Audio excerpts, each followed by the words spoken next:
Shabbat Shalom, everybody. Just a couple of minutes before we take ourselves into Kabbalat Shabbat tonight. Shira was telling me an amazing story, and it could well be that you've already heard this story. It's the story of Captain Charlie Plum. Hands in the air if you've heard of Captain Charlie Plum.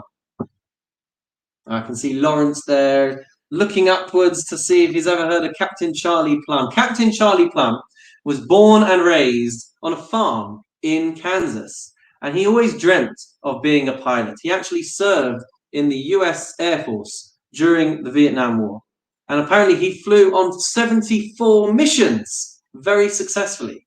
However, on the 75th mission, he was shot down and he was captured and he was tortured and he was put in prison in an 8 by 8 foot cell, and he was in prison for about 2,103 days, which is about 6 years of his life. After he eventually got freed, and many years after the war, the story goes that he and his wife were sitting in a restaurant, and somebody came over to him and he said, "I know who you are, you're Captain Charlie Plum." So he says, "How could you possibly know that?" He says, "Because I was the one who packed your parachute, and I'm so pleased to see that it worked." And that was a moment that for Captain Charlie Plum, he had very little else to think about when he was in his cell. But one thing was that came into his mind, either when he was in prison or many years afterwards. It was that parachute that when he got shot out of that plane, it was that parachute that had saved his life. And years later, he was reunited with the person who had packed his parachute. We don't normally think of these types of people. There are people in our lives who work behind the scenes. They never get the credit. They never get the primary credit, and yet they're always there. When it comes to soldiers in battle, there are people behind the scenes there who are getting things ready that could actually save a person's life. But even on a different level, we have sports teams that we all enjoy watching. We have our favorite players. They get all of the credit.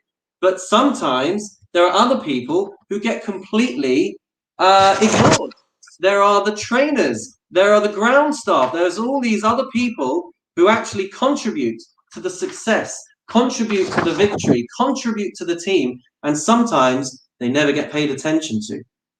You can have the most amazing movies. People love watching movies. They got their favorite actors, they got their favorite films, and you've got these world-famous, high-achieving actors and directors and producers. But how much time do we ever spend thinking about the people behind the scenes, the things that cannot happen without the people who actually make the film? You've got all of these creative geniuses who go completely unrewarded.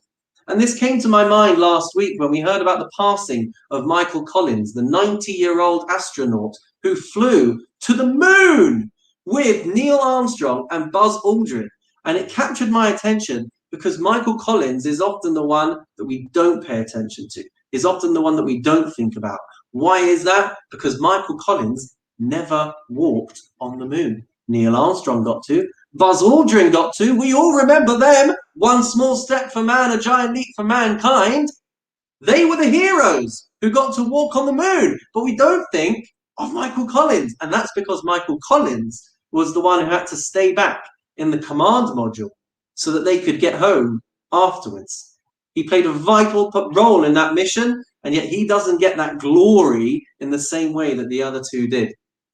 And this week's Parshat Behar-Bechukotai, another double whammy, my bar mitzvah parasha as well. It's my birthday coming up. So we read verses about supporting people who are impoverished. Hashem tells us that we have to look out for other people, not just the ones who look like us, who act like us, who are in our groups, who are in our social circles, the ones that we are used to, the ones who are similar to us. We have to look after the people as well who we would never normally think of. Maybe they need our help too. It's very easy to thank and to praise the people who are the public face of any given thing, but it's much harder to pay attention to the people who don't get into the spotlight, but without whom the heroes may never be able to achieve what they have achieved. So in our own lives, in all of our different areas of accomplishments, we have to learn to appreciate and think of all the people who contribute to our success as well. Our parents, our spouses, our children, our staff, our workers, our team, our teachers, our friends, the people who we encounter in every part of our lives and at every part of those journeys. And we also should think about what we might be able to do to help someone else with their achievements and their accomplishments. Those roles that sometimes we are behind the scenes on that can help other people get to where they need to be.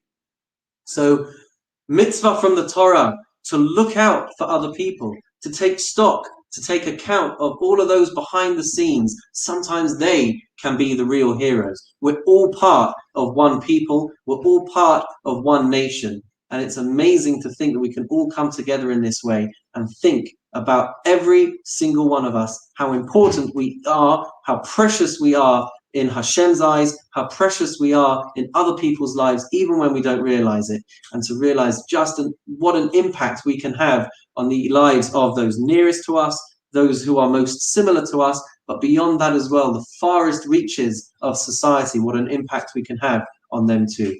Little food for thought for you guys for Shabbos. We wish you Shabbat Shalom. And we're going to continue now, guys, with Kabbalat Shabbat.